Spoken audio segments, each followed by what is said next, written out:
Muy buenas tengan todos, amados hermanos, pues ya vamos a continuar con el tema del llamado de Abraham.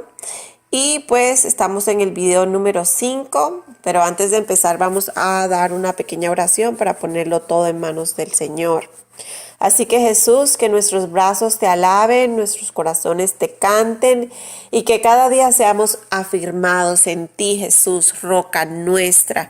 Tú eres nuestra roca de salvación, Padre amado. En ti confiamos y a ti te entregamos este estudio, Padre, para que seas tú que nos sigas guiando, mi Dios, porque aquí hay un solo guía y eres tú, Señor. Tú eres el único maestro. Nosotros somos tus discípulos, somos los que nos dejamos guiar por tu palabra, mi Dios, para entonces poner por obra lo que tú nos enseñas cada día, Padre. En el nombre poderoso de Jesús, amén.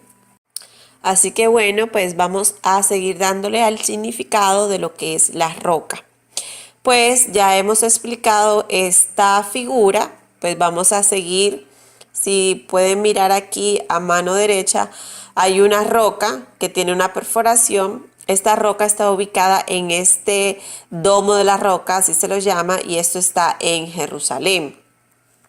Entonces decimos que esta figura representa lo que es la casa de Dios, así que esta roca que vemos aquí representa como figura esta misma roca, ya físicamente la vemos aquí en Jerusalén. Entonces vamos a ver su localidad. Dice: la roca está situada hacia el centro del monte del templo, llamado Monte Moriah.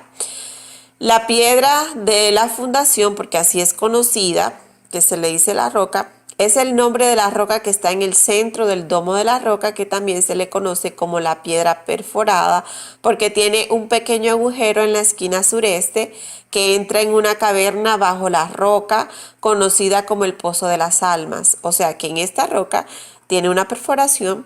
Esa perforación va hacia abajo, la parte de abajo es como una caverna, y a esa caverna se le llama el Pozo de las Almas. Y es el sitio santo de los santos, que haría ese sitio para los judíos como el más santo. Amén.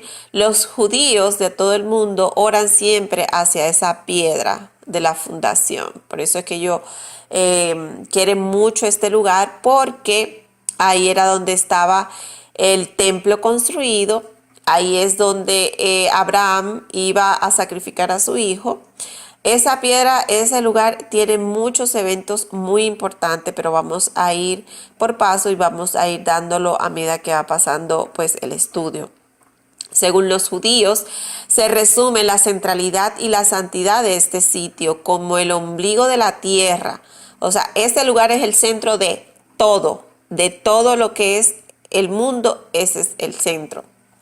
Y porque Israel es el ombligo del mundo.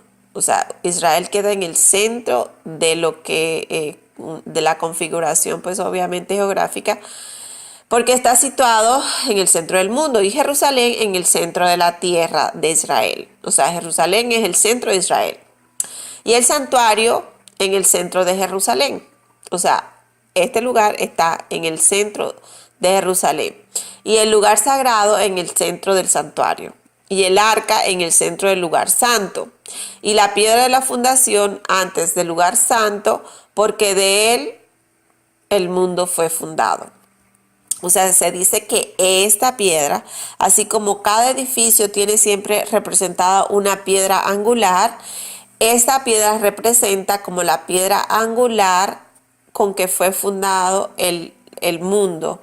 Entonces, físicamente la podemos ver aquí, y se dice también que esta roca tiene una fuente debajo también que se le llama el Gihón. Vamos a leerla aquí. Dice: las aguas procedentes de debajo del monte del templo se utilizaban para las ceremonias del templo, que eran conocidas como las aguas de la creación, y la fuente de agua viva, que se llama el Gihón. Esto lo podemos leer en Ezequiel, ahí le falta una E, en Ezequiel 47. Ok, entonces, ¿qué se puede ir viendo? Bueno, que el Señor físicamente nos deja la prueba de que Él fue que fundó todo. Y a medida que vamos estudiando vemos que va representando esto. Esto representa la roca, que es Cristo, obviamente. Ya no lo vemos algo como físico, sino simbólico. Pero antes en el pueblo de Israel, en el templo, este era el lugar santísimo. Por eso es que aquí es que se va a construir el tercer templo. No en ningún otro lugar. Los judíos no quieren otro lugar porque ellos saben que aquí es que correspondía a lo que era el lugar santísimo. Así que esa roca le dicen Eben Setiyah, ya hablamos qué significa padre e hijo, y que está en Jerusalén, y vamos a ver más adelante qué significa Jerusalén y por qué entonces el Señor pues quiso situarlo ahí. Ya vemos que es el centro de todo, porque Cristo es el centro de todo. Y esta casa fue hecha para el Hijo, amén. Entonces es importante que veamos ya esto ya no solo físico, sino que ya nos vayamos como caminando en base a lo espiritual. Amén. Así que vamos a pasar ahora a la próxima página. Bueno, vamos a ver entonces un video donde va a explicar o vamos a poder ver mejor lo que representaba el tabernáculo antes en el tiempo de Moisés, pero qué es la simbología o lo que significaba para nosotros en Cristo y cómo lo podemos ver espiritualmente hasta el día de hoy. Así que pues vamos a ver el video.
Aquí entonces ya vamos a entrar a lo que es la puerta del tabernáculo, que es simbólicamente, pero quiere decir que vamos a entrar a la puerta de la casa de Dios.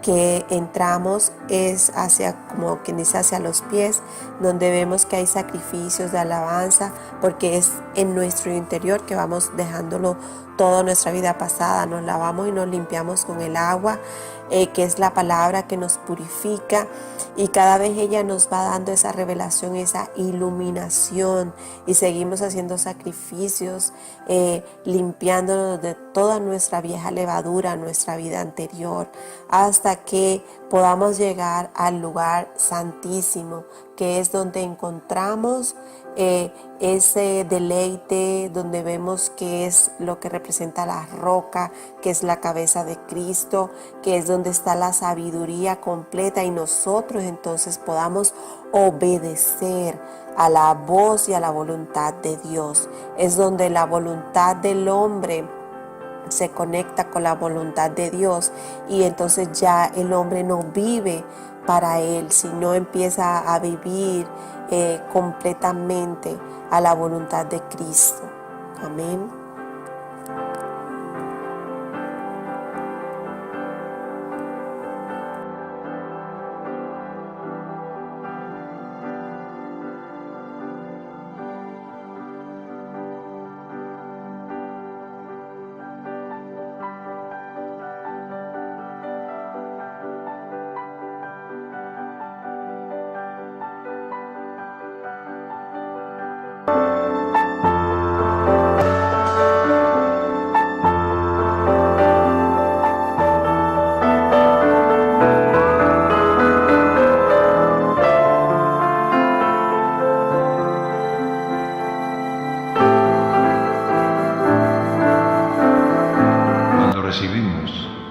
la preciosa sangre de nuestro Señor Jesucristo como propiciación para la salvación de nuestros pecados, comenzamos nuestro crecimiento espiritual hacia la estatura del varón perfecto, el Señor Jesucristo.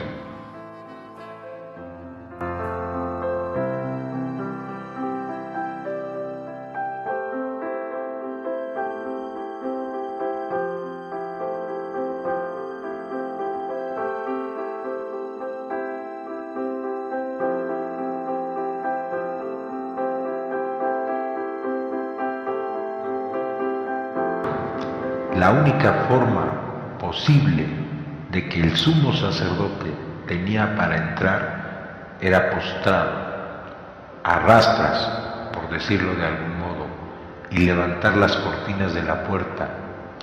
Es de la misma manera que nosotros solo podemos llegar hasta la fuente de la preciosa sangre de nuestro Señor Jesucristo, humillándonos a nosotros mismos y arrastrándonos hasta el suelo para llegar donde la sangre se ofrece.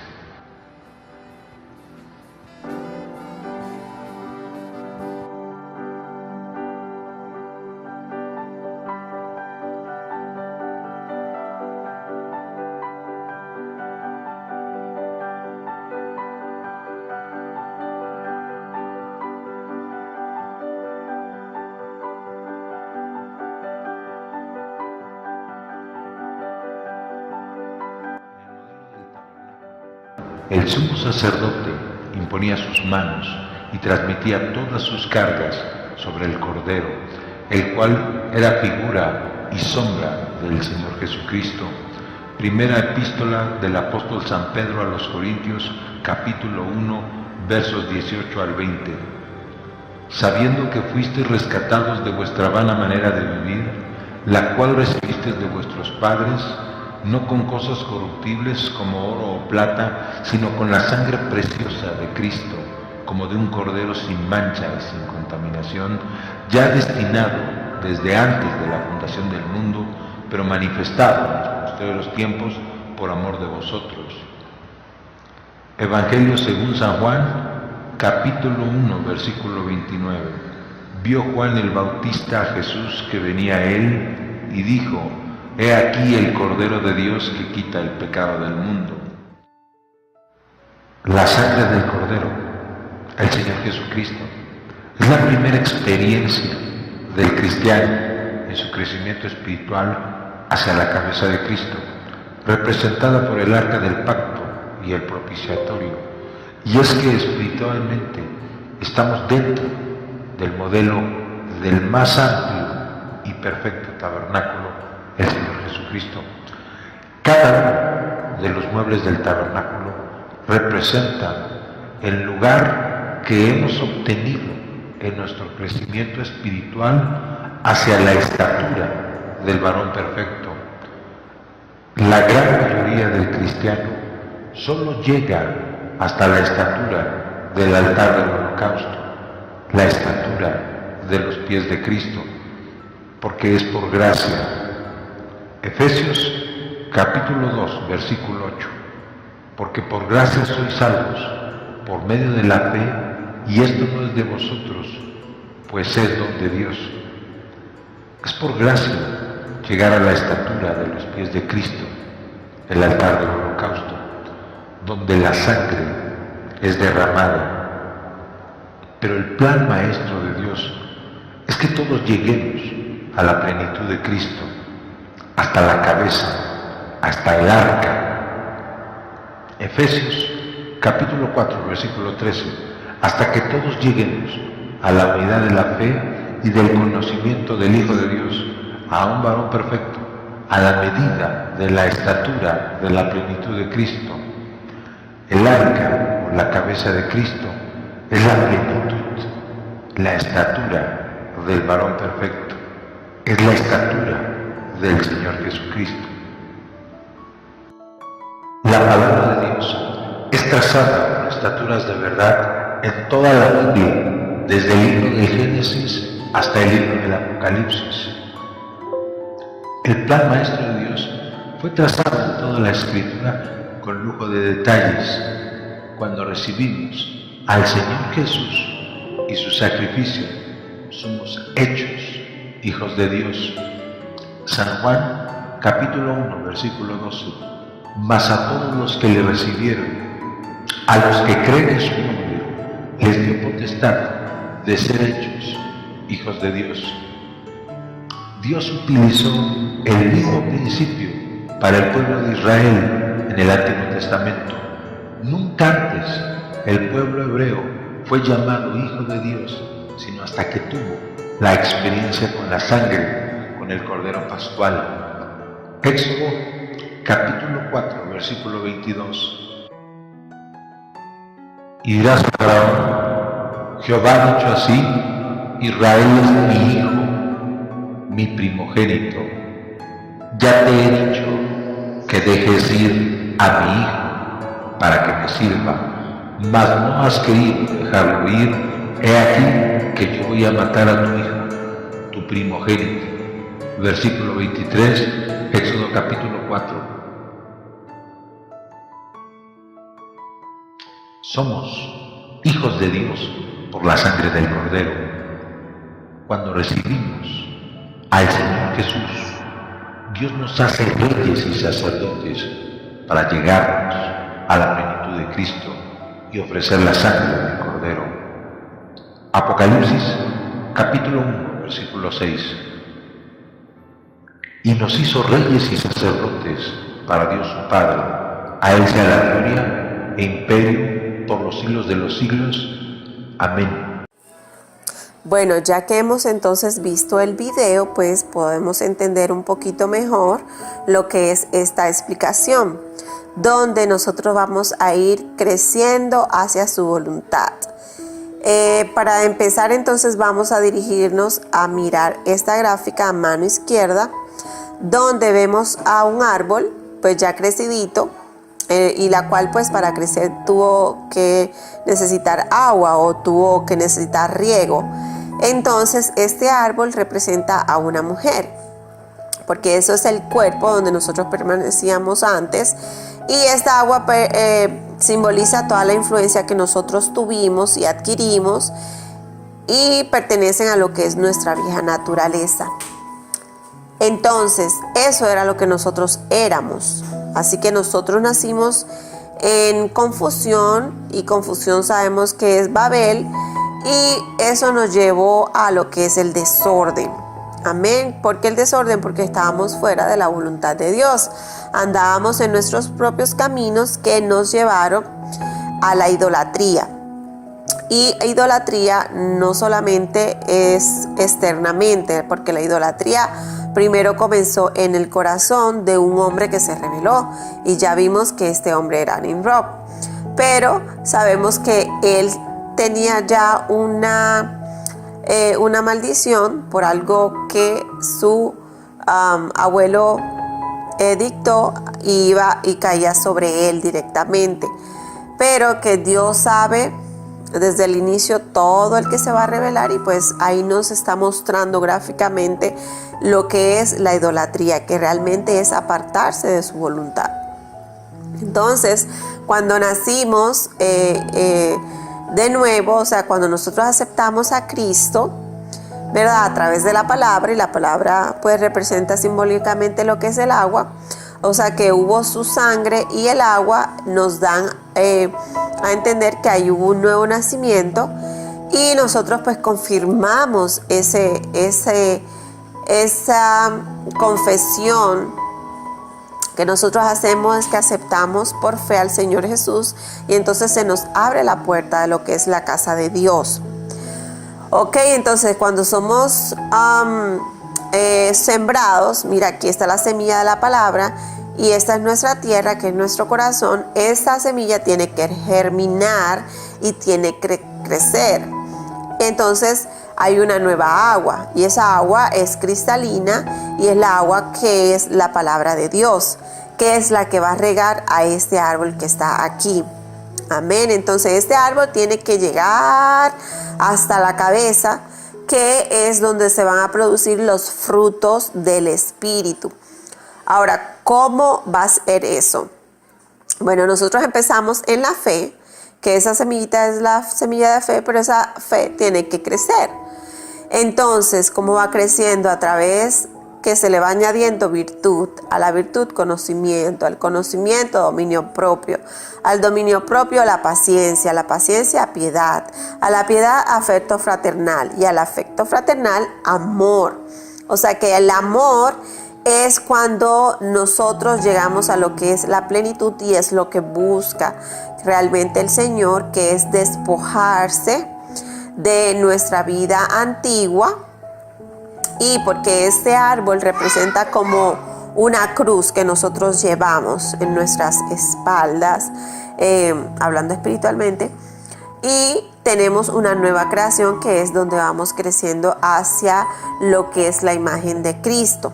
Entonces, aquí cuando nosotros nacemos, que somos bebitos espirituales, somos un blanco fácil para el enemigo, porque aquí todavía nosotros no tenemos un conocimiento pleno de quiénes somos, así que por eso necesitamos curadores, alguien que nos disipule.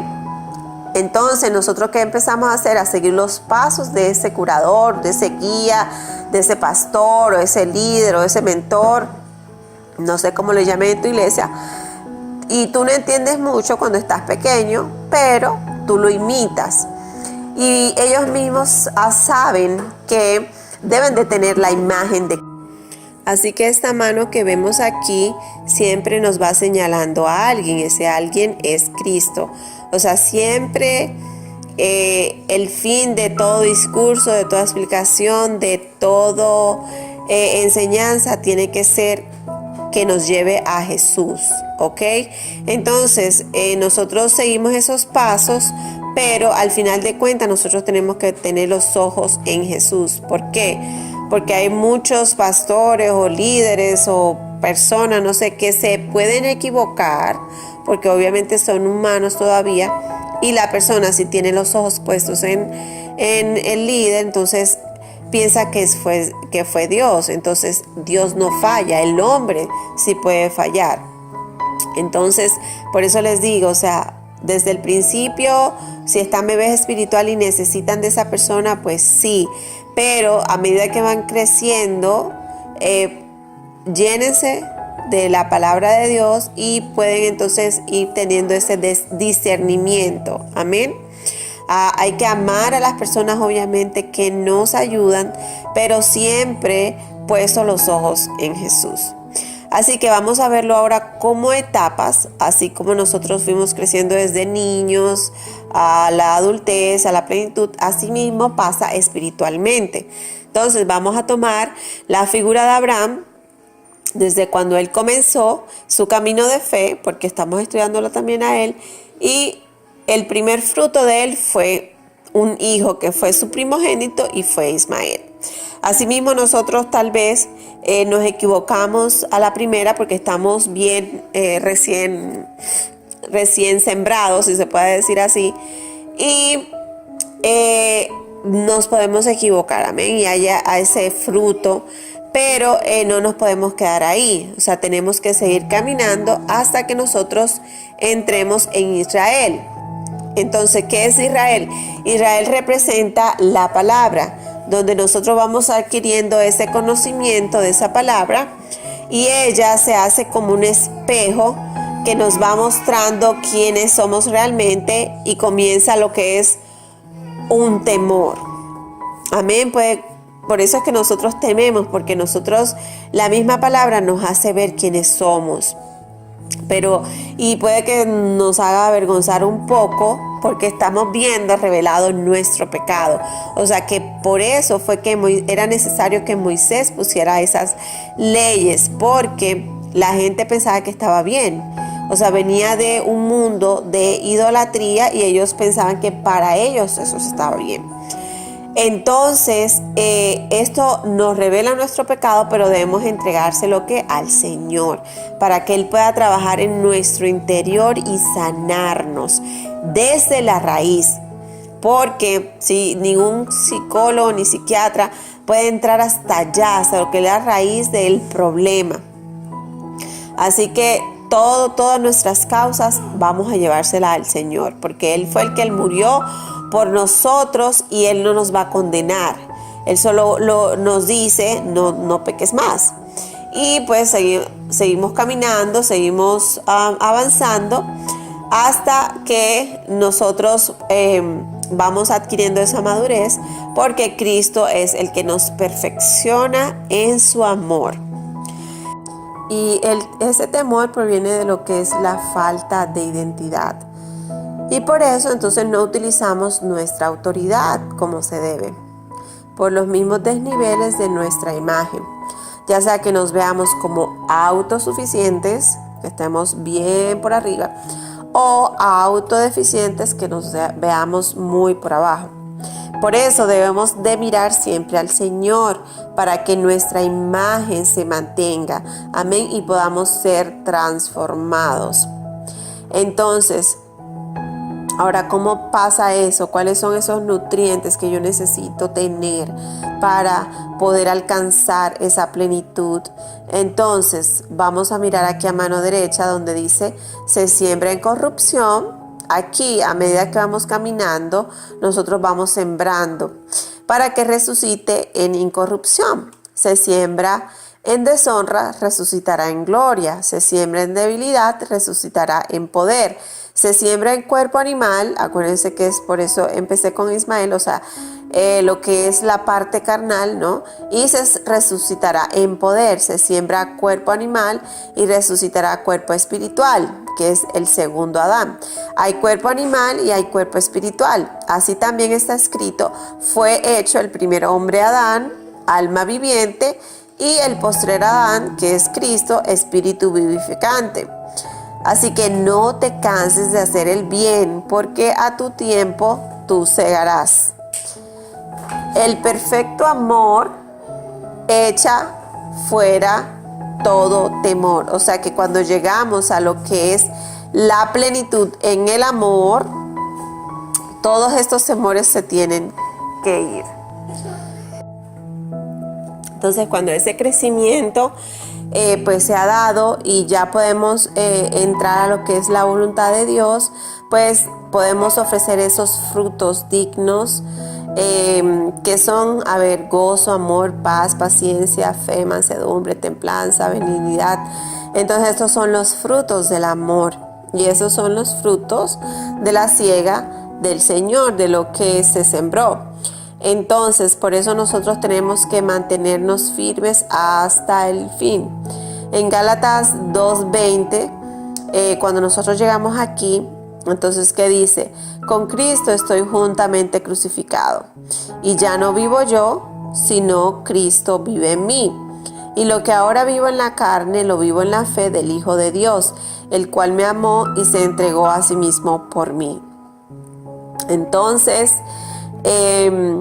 todo esto es por gracia, amén, porque ¿cómo empezó todo? Cuando nos humillamos, cuando entramos por esa puerta, nosotros que decidimos o tomamos, mejor dicho, una decisión de seguir al Señor, seguir que sus palabras, sus designios, su voluntad. Empezamos no entendiéndola, pero a medida que íbamos caminando, pues Él mismo la va perfeccionando a través pues de las circunstancias, de las pruebas. Todas estas cosas pasan es para que nosotros lo entreguemos y que la gracia entonces nos baste para que ese poder se perfeccione. Vamos a leer lo que dice. La gracia vino por el arrepentimiento que viene de la primera humillación, o sea, de la negación del yo. Pero esa gracia debe crecer. En el camino, cuando te falten las fuerzas, Dios te dice, bástate mi gracia, porque mi poder se perfecciona en tu debilidad. Y en Lucas 2:52 vemos cómo Jesús también crecía en esa gracia y sabiduría y en esa estatura. Y se está hablando de la estatura, ya saben que es espiritual, no era tanto física. Y crecía también en gracia para con Dios y con los hombres. Así que, ¿qué pasa? Cuando tú entras aquí por la puerta, ¿verdad? Tú te vas llenando del Señor completamente hasta que Él sea el gran yo soy. porque este cuerpo es el templo y Él tiene que llenarlo. En Él nosotros es que estamos completos y plenos. Entonces esa es la búsqueda de nosotros como cristianos. Entonces lo que el Señor nos enseña a través de la Escritura, tomando como ejemplo el pueblo de Israel, es que vayamos tomando terreno, y a medida que nosotros vamos caminando hacia la tierra prometida, que representa a Sión, por eso el Señor dice que todos van a volver a Sión.